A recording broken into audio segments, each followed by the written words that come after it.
Fighting tyranny and injustice is heavy work, but our speaker knows how to lighten it up.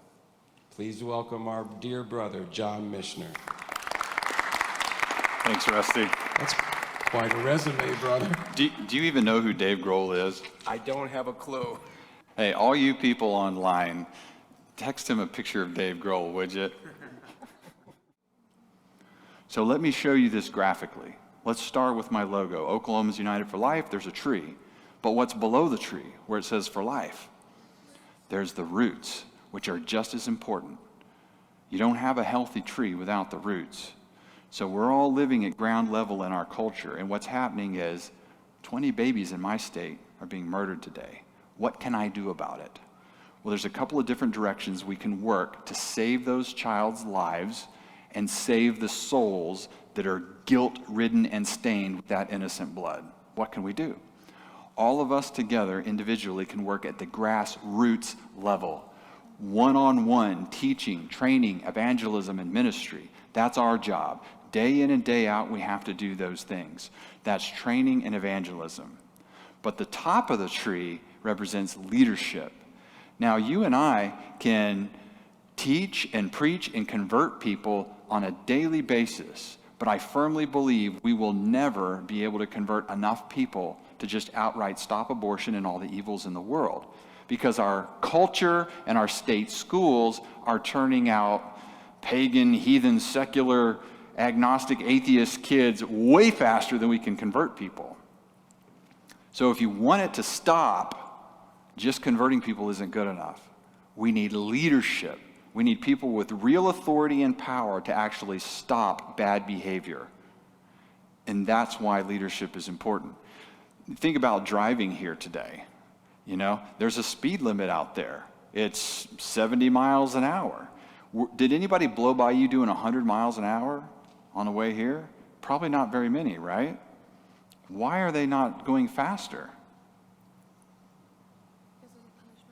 Right? Because there's a law, there's a sign that tells you what the expectation is, and you get in trouble if you break the law. So if we really want to save, you know, if we go out to abortion death camps and we minister and interpose individually at the grassroots level, how many babies do we save? We're saving anywhere from 1 to 8 or 9 tops out of 100 in Oklahoma City. Whatever the number is, it's minuscule compared to the lives we could save if the magistrate would say, that's against the law, if you do that, you go to jail. That would pretty much take care of almost all of it, wouldn't it? So that's why we have to get involved working at both levels, both at the grassroots and at the leadership level. Okay, like I said, we're not going to save all the lives unless we call the magistrate to do that for us. The first thing we need to understand before figuring out, okay, how do I dive in and start working? How do I get active? We need to understand the whole government structure, or you'll get plugged in doing the wrong thing in the wrong place and end up wasting valuable time and resources. So let's begin by understanding the organization of government in the system in which we live. Now, God, of course, is the ultimate king of the universe and of our lives. And actually, if we look in history at Scripture, when he started calling people to be in a special relationship with them, he wanted to be not only their God, but he wanted to be their king. He didn't want them to have any civil government really beyond families, beyond fathers and grandfathers and patriarchs in the tribal system into which he called Israel. But, of course, they decided they wanted to be like everybody else around them. They demanded a king, and they were going to have their king. So time marches on, thousands of years of history. We get to Western civilization. We get to the Greeks and the Romans and the heritage that gets handed down to the Anglo-Saxons and the British, and then it comes to the colonies. And what we see in Western civilization is our founding fathers looked back and they said, yeah, this whole king thing wasn't really a good idea. They've become tyrants. They're always taking our property, stealing our women and our property, and making us go off to war and die and kill people that we have no fight with. Kings are a bad thing. So they started dividing up that power. They said no one person should have all the power. And you see in our system of government, the power sort of spread around. So we have a chief executive. The executive branch, I painted in red, is in charge of upholding the law, carrying out the law. They wage war. They can stop the shedding of innocent blood. That's why they're in red. In fact, I've got some visual aids with me here today. And so the executive branch is going to be symbolized by these handcuffs here, because these are the guys in uniform that go out and carry out the law. Okay, that's the executive branch. The chief executive of the United States is Donald Trump.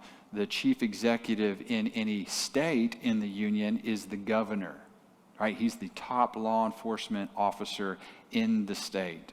Now, we also have a legislative branch of government, and I made them blue because they write all these laws that make us sad, that make us depressed, okay? And so the legislative branch is defined with the pen, because what is it they do? They write the laws. That's their job. And then we have the judicial branch, which is yellow because they're a bunch of chickens. Never brave enough to do anything right. So the executive branch, the legislative branch, and the judicial branch. Now, you all have heard the saying that we have 3 co-equal branches of government. How many of you have heard that before? Okay, that's a false lie and myth. They are not equal. I don't even know what people mean by that. They have 3 different jobs. And they have authority that the one branch has authority that the other 2 branches do not have. The only way in which they're actually equal is all of them swear to uphold the Constitution, the highest law of the land, within their sphere of jurisdiction and authority and duty. So judges swear to uphold the Constitution. That means they're supposed to apply it in their decisions when 2 parties come and have a dispute over the law. The judges are supposed to sort that out based on the Constitution. Our chief executives and executives throughout the land, whether they be sheriffs or district attorneys and police officers, you name it, they are supposed to uphold the highest law of the land. In other words, if there are particular statutes or administrative rules or things like that that come into conflict with the state constitution or the United States Constitution, the executives are supposed to uphold the higher law, because that's what they have sworn to uphold. That's their duty. The legislatures write the different regulatory statutes that we all live under, things like speeding and how you get a doctor's license and local taxation and all that kind of stuff. So 3 very different jobs. The branches are not co-equal, and we don't have time to go into any of the other significant differences, but even legislatures usually can put courts in their place simply by writing laws and administrating how judges and how courts work, how they're funded, what they can rule on and not rule on. Even in the United States Constitution, it makes it clear that the Supreme Court is completely at the will of Congress. They can defund them, fire them, limit their jurisdiction, but nobody seems to know that. Okay, so that's the system of government we have. Now, to make things more complex and to spread the power around even more, we live in a federal system. So there is even more separation of powers. We've taken powers and not only spread them between 3 branches of government, but we've spread them into what the state can do and what the federal government can do. And the federal government is limited to only about 17 or 18 things listed in the Constitution, dealing with money and the military and delivering the mail and stuff like that. It's nothing to do with our everyday lives usually here in the States, although they've decided to take control of almost anything and everything. Now, my point for you all today who want to stop abortion is that you need to choose to get involved in the right place, okay? And that's here at the state level. Washington, D.C., the District of Criminals, is a complete cesspool, and you're not going to drain it with your activity. You can make calls, you can write letters, you can donate money, and it's nothing to them. Your congressman doesn't give a rip what you think. You're not changing Washington, D.C. You need to work at the state level because the states are small enough and the magistrates there are accountable to fewer people where you can actually influence them. I want to remind you what Dan Fisher said last night. They're not going to do what they should unless you force them. You're not forcing anybody in Washington, D.C. to do anything. But if you have a local sheriff, a state representative, or senator, they know who you are and they know you voted for them. They are much more likely to listen to you, and at the state level, we might actually be able to make some progress. So that's where you should be working. The status quo is what we have now. It's what we've had for 47 years. That is legalized murder of innocent children, okay? So here I have an actual physical puzzle that's all put together, as you can see. This represents legalized, state-sanctioned right to murder your child. That's what we have. So what are all these different pieces holding the status quo together? Let's name some of them. First, there's the United States Congress. They haven't done anything to stop it, although they could, and no one's really expecting them to or asking them to do anything, are they? You've got the President of the United States, and every 4 years or so, Christians work themselves into a frenzy thinking that that's the answer. If we can just elect a pro-life Republican president, that's going to be the answer to everything. Has that been the answer to everything in 47 years? No, it hasn't. Has it been the answer for the last 4 years? No, it hasn't.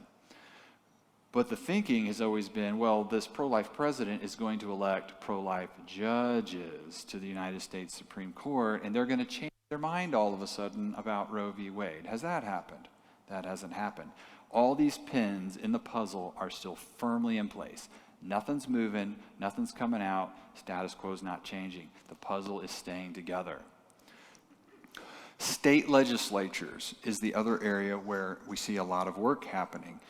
Is that changing anything after 47 years? So we've got the status quo, it's holding together, we keep getting abortion. Now, Hannah is in the audience, and I want to throw you the status quo, okay? Get ready to catch it. There it is. Everything stayed together, okay? Abortion is still going on. Now toss it back to me. All right, how are we going to get this thing apart? How are we actually going to abolish abortion? You have to pull the right piece, pull on the right piece that'll have the most effect. And let's talk about that. Every piece of this puzzle is an important piece. Congress should do something, and we should demand that they do it. The president should exercise leadership and do something. Our state legislatures should pass bills to completely criminalize all abortion. All of these pieces are important, and we should try and yank them out and make the whole thing fall apart. I'm only pointing out that there are some pieces that we have neglected, and they're highly important that we tug on them to get this thing to come apart. But what happens when the inevitable happens? If and when a bill to totally abolish abortion is passed in a state legislature, what's the next thing that's going to happen? Is this just going to automatically fall apart? It's not, is it? Because a court is going to go, nah, unconstitutional, throw it out. It stays together, no problem. And your executives who are in charge of upholding the law, they're not going to do anything. They're going to, oh, the court has ruled. We can't do anything. We'll just put the handcuffs back in our pockets and not do a thing. Right? So this is what I'm trying to show you. Let's go back. Now let me show you what the issue is. Okay? I had a class of over 40 Christian students at a Christian college recently, and I asked them, how many of you can name a Thunder basketball player? For those of you outside of the state, the Thunder is a NBA basketball team we have based here in Oklahoma City. So 38% of the students could name a Thunder basketball player. And then I said, how many of you can name the leader, the Speaker of the Oklahoma House of Representatives? And how many of you can name the President of the Oklahoma Senate? In other words, the two men in charge of the entire legislative branch of our state. How many of you can name them? Okay? Now, for those of you in other states, you need to find out who is in charge of your state legislature. Now, here's why. I'm going to put a picture up on the screen of the three men who control the Oklahoma state legislature. So I doubt anybody in this room, maybe one person, knows who any of these people are. But here is the president and the sort of the vice president or temporary president of our Senate, and this is the Speaker of the House of Representatives. Now, this is the way it works in my state, and I would be willing to bet Rusty's $100 that it works the same way in your state. Nothing happens in a state legislature unless these guys approve it and support it and want it. See, we are all under the mistaken impression that we have a representative who serves our will at the state legislature and that he has the right to submit a piece of legislation and get people to vote on it. Did you know that's not true? The way the administrative rules, processes, and procedures are written, these guys are kings of the state capitals. They completely control the legislation. So maybe you have 80 or 100 or 150 legislators at your state capital. They're not equal and they don't represent you. And nothing happens unless the leadership approves it.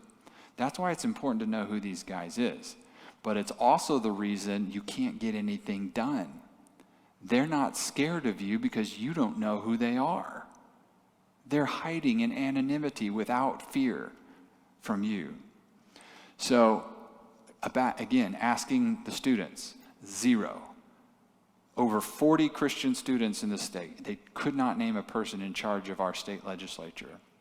Okay, well then I asked a different question. I asked, can you please tell me who is the chief executive of our state? Who is our governor? Now, how many people do you think could name our governor? Can you name the governor of your state that you're living in? I bet you can. 100%. Everyone knows who the governor is. There is no anonymity as the chief executive. The buck stops there. So you can see why this is important for us to understand. Sometimes we go pulling the wrong pin and wonder why we can't have any effect. That you can't put any pressure on them if you don't know who they are. So again, back to the status quo, all the pins that we've tried to pull, what are the areas that we have not focused on before that are really, really important? Well, it's the state governors, the chief executive in every state, and the other law enforcement officials under him, the county sheriffs, the attorneys general, etc. These are the ones that are important. Why is that? Because they can actually stop the bloodshed. So when that abolitionist candidate, like our Joseph Silk, Senator Silk in our state, he files the Abolition of Abortion in Oklahoma Act, it would criminalize all abortion. A godly, perfect, good piece of legislation that never got a hearing because no one knows what goes on at our state capitol and they don't know who to hold accountable. But let's say in the magical future world, we've elected many abolitionists and the people are really ticked off and they're demanding that we change the law, and they do. They pass a bill like this. Now what? Is your state governor going to go down and shut down the abortion death camp and make arrests when the court says, that's unconstitutional? Do you see why that's such an important linchpin? Nothing will ever happen without leadership in the executive branch. Got to have that. And it's more than that, really. Chief executives, we all know, are naturally leading the direction of the culture. They can just reflect the culture and go along with it, which is what they're almost all doing, or they can be the type of leader that says, guys, like we talked about last night, we got to repent. We have to humble ourselves and say, we've been wrong. We've been killing innocent children. All of us, listen up. We're not doing it anymore. This is my jurisdiction. You elected me. I'm the chief magistrate. We're not doing this anymore. We are going to turn and go a new way. And when your leader does that, people follow. People follow.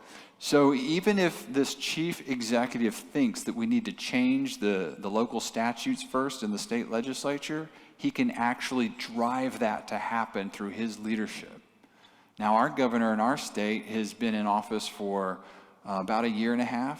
He never even mentions the word abortion unless someone else brings it up first in a Q&A. It's not a priority for him. And he thinks it's a federal issue and he can't do anything about it. So therefore, he's not leading. But that's where we can have an impact. So going back to the 3 branches of government, you've got the legislature, the governor, and the court. I want to remind you of what Paul said to the Romans. He said, but if you do wrong, be afraid, for rulers do not bear the sword in vain. Which branch of government bears the sword? It's the executive branch, the area where we haven't been working.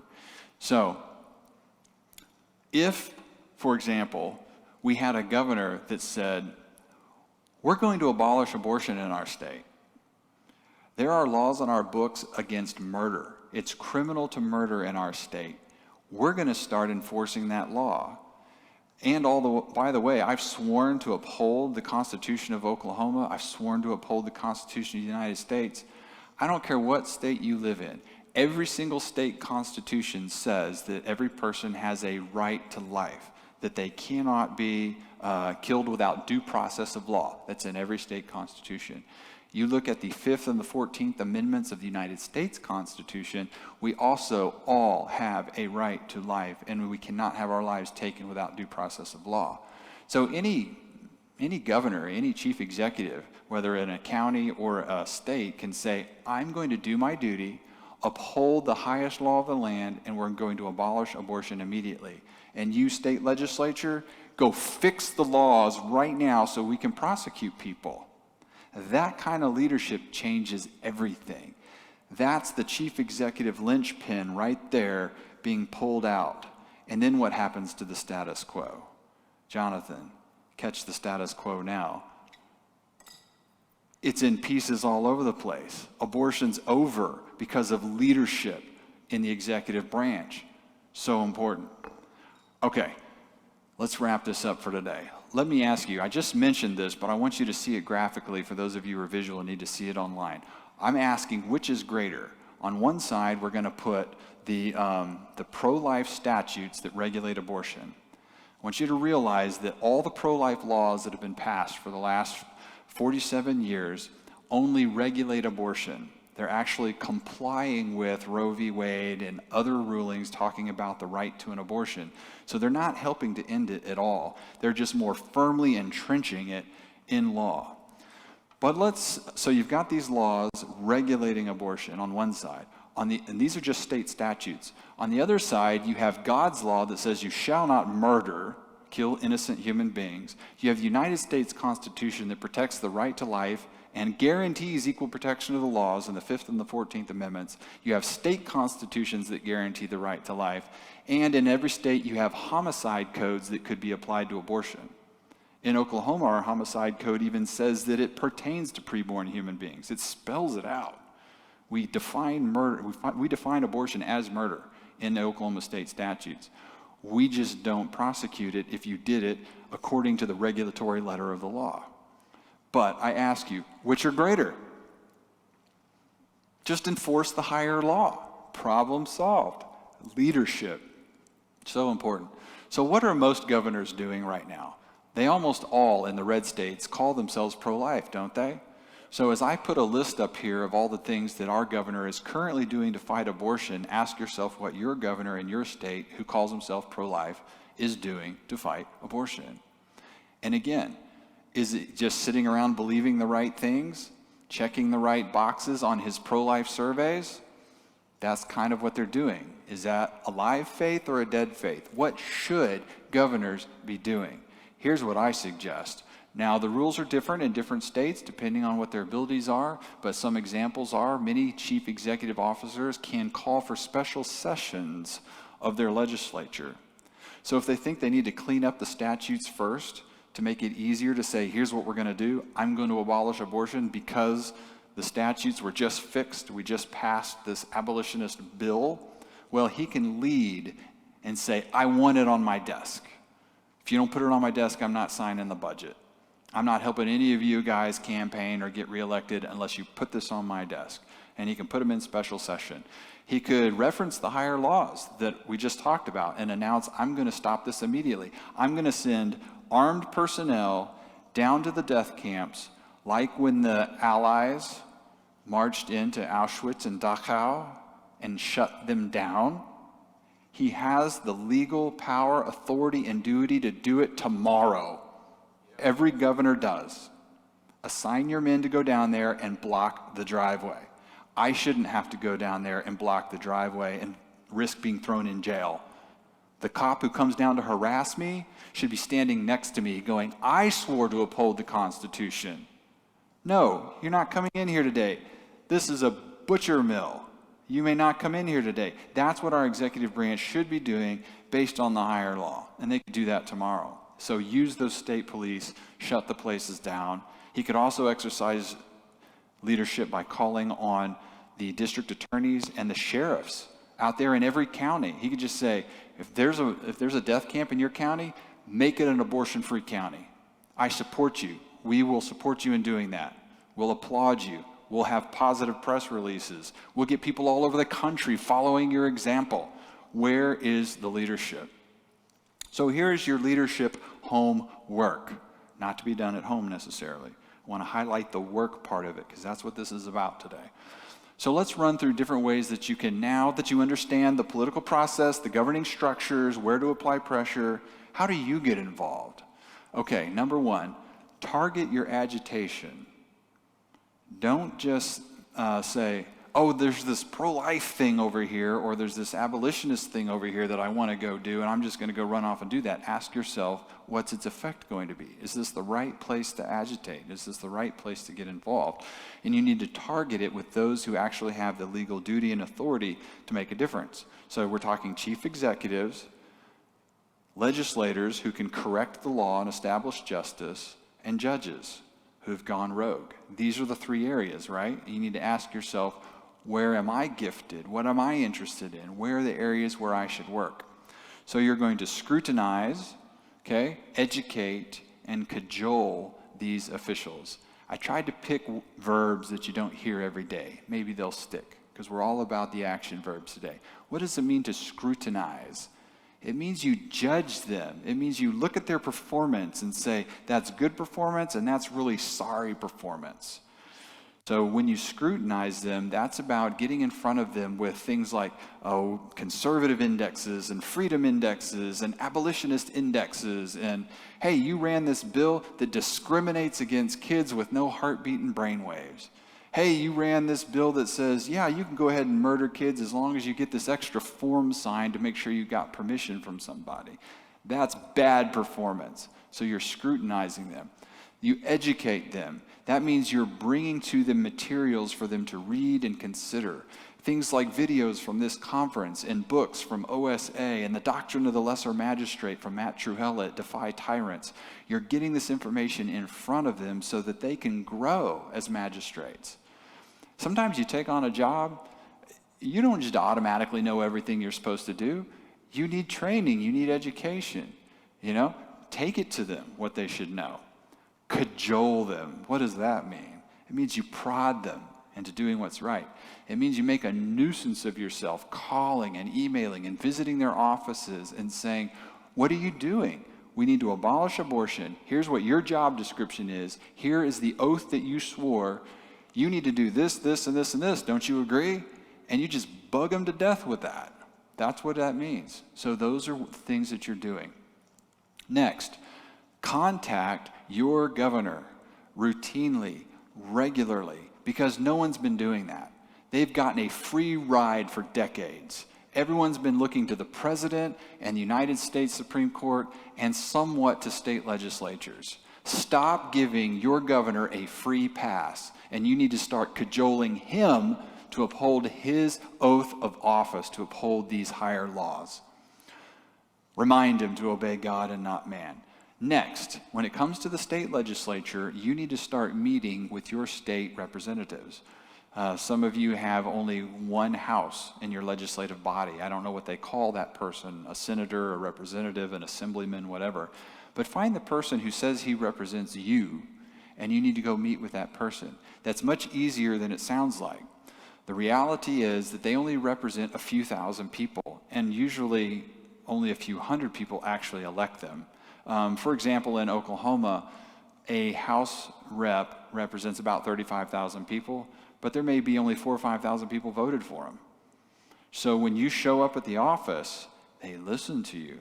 You can actually walk in and talk to them. So here I am with Matt Trewhella meeting with some senators and rep at the Oklahoma Capitol. You walk in, you say what you're there for, and you begin to build a relationship. They get to know who you are, you get to know who they are, and you start bringing them materials, you start following up and say, what did you think about the Doctrine of the Lesser Magistrate? Do you think that you might want to help be a voice in this legislative body who says we need to abolish abortion? Are you willing to use your pen to write the bill and make leadership have to deal with it, even if they don't want it? Are you going to make them deal with the truth? That's your job. Let me help you do that. Let me support you in doing that. So why are you meeting them? You're meeting them to question them, to build that relationship, to get to know them, so that you can discover the ones that you should support and discover the ones that you should oppose. When you find good guys like our Senator Joseph Silk, then you're showing up at the rallies that he's orchestrating and you're supporting him with your time and your treasure and your talent. You help him stay in there to continue to be that messenger who's holding up the truth, God's truth, in that wicked place. Because when he holds it up, that standard, you see that no one else is meeting it. Well, that doesn't happen unless you support those kinds of officials in those places. You can do that with literature, passing it out, and so forth. Now, we have a guy here in our state, Warren Hamilton, who's running for state senate. He wants to be the next Joseph Silk, the guy who will continue to run the Abolition of Abortion in Oklahoma Act.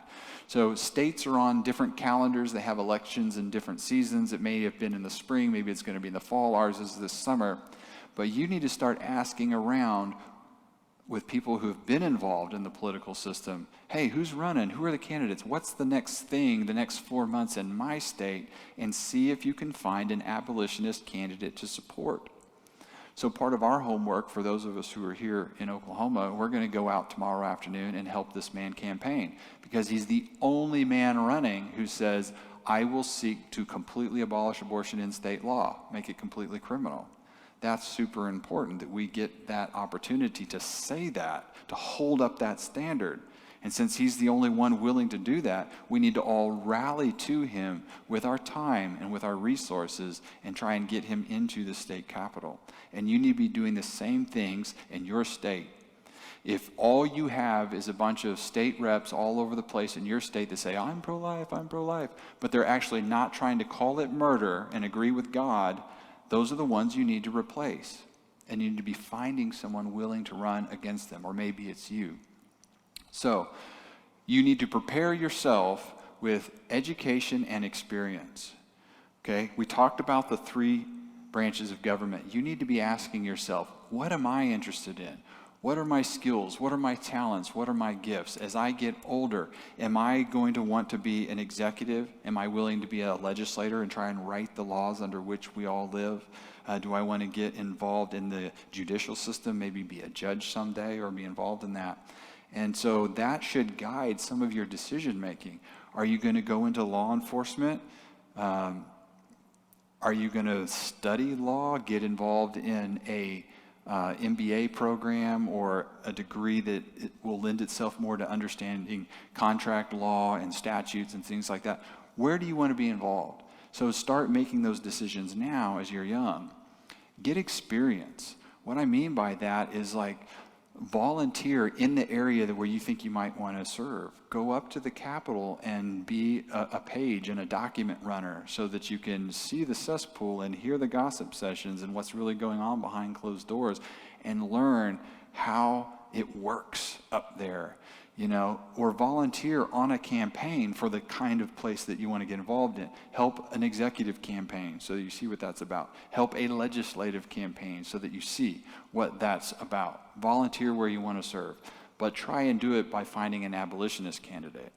It's much better if you find a principled candidate to work with, although you would still find value working on any campaign so that you can just see the raw ugliness of what it takes to get elected, which is a lot of money and a lot of messaging. All right, so volunteer and learn. Prepare yourself, because a time will come when finally it will be your turn to launch your campaign and step up and be God's messenger in that place. Everyone can do grassroots evangelism starting this afternoon. Go out and start conversations about equal rights. Take God's truth that you shouldn't murder innocent people. Find a way to put it into everyday language where they can hear you and you can continue that conversation and share the good news, comfort, and minister. And then be strategically thinking about how can I get the magistrates where I live to stand up and stop the shedding of innocent blood, okay? Contact your governor, ask him to do something based on the higher law and provide leadership, and begin thinking about where am I going to place myself as a volunteer and as a daily worker on a few nights or weekends where I can begin to learn how I might someday be the great prophetic, evangelical, fire-breathing magistrate that says, here in this state house, we're going to make abortion murder and agree with God. Here in my office, where we have guns and badges and handcuffs, we're going to go stop the bloodshed tomorrow. Think about how you can be involved making a difference there. Okay? There's your marching orders. I hope you'll do your homework.